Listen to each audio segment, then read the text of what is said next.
जय श्री राम दोस्तों, वॉक पे चर्चा में आपका स्वागत है। मुजफ्फरनगर के रूल को लेके बहुत बड़ी डिबेट चल रही है। मेरा बड़ा सिंपल सवाल, हर जगह KYC होता है, नो योर कस्टमर, क्या KYS नहीं होना चाहिए, नो योर शॉपकीपर? अगर आप मुरादाबाद हाईवे पे जाएंगे तो वहाँ पे अवनीश का शिवा ढाबा, मामा यादव का शिवा ढाबा और जिसका भी जो ब्रांडिंग है उसको प्रमोट करता है वो, और बड़े चौड़े होकर बताते हैं हम इसका ओनर ही है, और बैठे भी होते हैं लोग वहाँ पे। तो इसमें कोई गुरेज नहीं है। बिस्मिल्लाह ढाबा भी है वहाँ पे, बिस्मिल्लाह मुस्लिम होटल मिलेंगे आपको। तो अगर आप जो हैं और वो बता रहे हैं तो उसमें कोई गुरेज नहीं है। लेकिन जब मैं कहीं पे शिवा ढाबा देखता हूँ और शुद्ध शाकाहारी देखता हूँ तो मेरे मन में वहम या डर कम होता है कि कोई गलत खाना मिलेगा मुझे। बट अगर मैं शिवा ढाबा देखूंगा और ओनर का नाम देखूंगा रहीम खान, तो मन में एक डाउट आता है। और वो डाउट इसलिए आता है कि रहीम खान ने अपने होटल का नाम करीम क्यों नहीं रखा,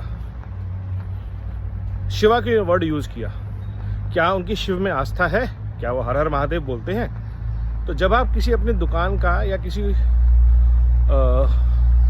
बिजनेस का नाम रखते हैं तो वो नाम या तो अपने इष्ट देव पे रखते हैं या अपने किसी प्रिय पे रखते हैं। तो अगर राम कृष्ण आपके इष्ट देव हैं तो कोई समस्या नहीं है, फिर आप हर हर महादेव भी बोलिए और जल भी चढ़ाइए, किसने मना किया है? लेकिन ये जो लोगों को धोखा देना वो गलत है, इसलिए KYS। और बहुत सारे सेकुलर सोशलिस्ट अजीत अंजुम जैसे लोग खड़े हो गए हैं वीडियोस ले लेके कि देखो जी इनको मजबूर किया जा रहा है। मजबूर नहीं किया जा रहा। आपका नाम day and night tea stall है, रही है प्रोप्राइटर वसीम खान। वसीम भाई की इज्जत है मोहल्ले में, लोग आएंगे, ज़्यादा लोग आएंगे चाय पीने के लिए, जो शायद इस डर से नहीं आते थे कि पता नहीं कौन चाय पिला रहा है। उसको पता लग गया वसीम भाई है, अच्छा तभी इसलिए चाय खास बनती है, आएंगे। लेकिन छुपाना अनएथिकल है, हराम है। तो आई थिंक कहीं ना कहीं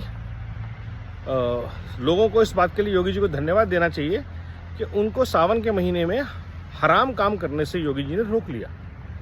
लेकिन हमारे जो राजनीतिज्ञ हैं, जो समाज सेवक हैं, जो लाल जिहाद फैलाने वाले लोग हैं, वो इसमें भी ढूंढ लेंगे कि कैसे कलेश किया जाए। KYS is a very good idea, know your shopkeeper. आपके पास प्रोप्राइटर कौन है और आपके लोगों की दुकान पे कौन कौन से लोग काम करते हैं पता होना चाहिए।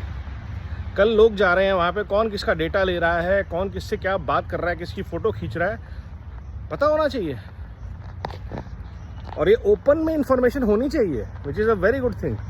And I think as an idea it should be implemented across India. पहली चीज, जो रिवायत है, मैकडॉनल्ड्स इसलिए है कि उसके ओनर के नाम पे है, ब्रांड है। करीम्स इसलिए है कि उसके ओनर के नाम पे है।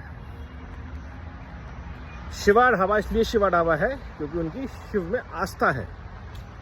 बालाजी ज्वेलर्स होगा, बालाजी टी स्टॉल होगा क्योंकि तिरुपति बालाजी में विश्वास रखते हैं। अगर आप इन चीज़ों में विश्वास रखते हैं, आपका ब्रांड है, तो यूज़ कीजिए। फेक ब्रांडिंग, फेक आइडेंटिटी गलत है। और अगर आपका न्यूट्रल नाम है 5 स्टार, तो आप लिखिए नीचे, प्रोप्राइटर का नाम ही तो लिखना है। उसमें आग क्या लग रही है? हर चीज़ को मजहब के तराजू में तोल के तलवार लगाना। और globally food choices are being implemented, anti-allergic foods. There are apps who identify this, which kind of food is being cooked in what kind of restaurant. You have to be that transparent. Ingredients कौन से डल रहे हैं आपके? और यहाँ पे अगर कांवड़ छू जाती है किसी की, तो कांवरिये जो होते हैं वो पूरी यात्रा को भंग कर देते हैं उस टाइम के लिए, क्योंकि एक मान्यता है कि शिव की कांवड़ है गंगा जल जा रहा है जैसे जा रहा है बिना छुए, इसलिए वो कांवड़ों को टांगते हैं।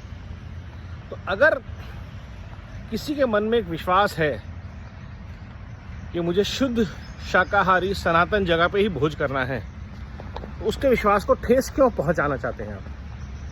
सवाल ये पूछना चाहिए, क्यों आप नकली नाम या छुपा के काम करना चाहते हैं? ट्रांसपेरेंटली लिखिए। 2 बातें मैंने सिंपल बोली, या तो आपका विश्वास हो तब आप रखिए नाम, और या जो आपका नाम है वो नाम रखिए, सिंपल। इसमें मेरे ख्याल से कोई गलत बात नहीं है। और इसी ट्रांसपेरेंसी से देश के सामने बहुत सारी चीज़ें भी आती हैं कि छदम नाम से कौन कौन काम कर रहा है। ये पहले डिलीवरी सर्विसेज में हुआ था। तो लोगों की चॉइसेस हैं, उसको अप्रिशिएट करना चाहिए। उसमें कोई मैंडेटरी थोड़ी है। और अगर इसके आगे बात चली जाएगी तो क्या हलाल क्या है? हलाल सर्टिफाइड फूड क्यों होना चाहिए? बाबा रामदेव का खाना हलाल क्यों? क्योंकि you want to say that it is good for certified for Muslims to have. Isn't that a food choice? हलाल सर्टिफाइड फूड ही एक्सपोर्ट होगा। क्यों होगा भाई मिडल ईस्ट में? क्योंकि इट इज सर्टिफाइड बाय हलाल। What is that? Why? It is certified by government of India for quality standards. Global benchmarking सारी हुई पड़ी है, लेकिन हलाल चाहिए। क्यों? ये सारे सवाल हैं, जवाब देने चाहिए। क्यों मीट शॉप हलाल होनी चाहिए? क्योंकि वो हमारी धर्म के हिसाब से खाना है, पहनना है। हलाल बैंकिंग, हलाल ये, हलाल वो, तब किसी को याद नहीं आता कि वहां पे आप दूसरे पे चॉइसेस थोप रहे हैं। और यहां तो थोपी नहीं जा रही है, सिर्फ ये कहा जा रहा है KYS नो योर शॉपर, नाम डालने को बोला जा रहा है। आपको जो बनाना है बनाइए, बट मुझे पता होना चाहिए कि मैं किसके यहाँ जा रहा हूँ, कहाँ खा रहा हूँ, एज अ कांवड़। तो I think Bharat needs to evolve to this discussions, और हर डिस्कशन को लाल जिहाद के लेंस से प्रमोट करने वाले ये सोशलिस्ट सेकुलर लोग हैं, इनसे बचना चाहिए। विचार कीजिए। नमो भारत, वंदे मातरम, जय हिंद।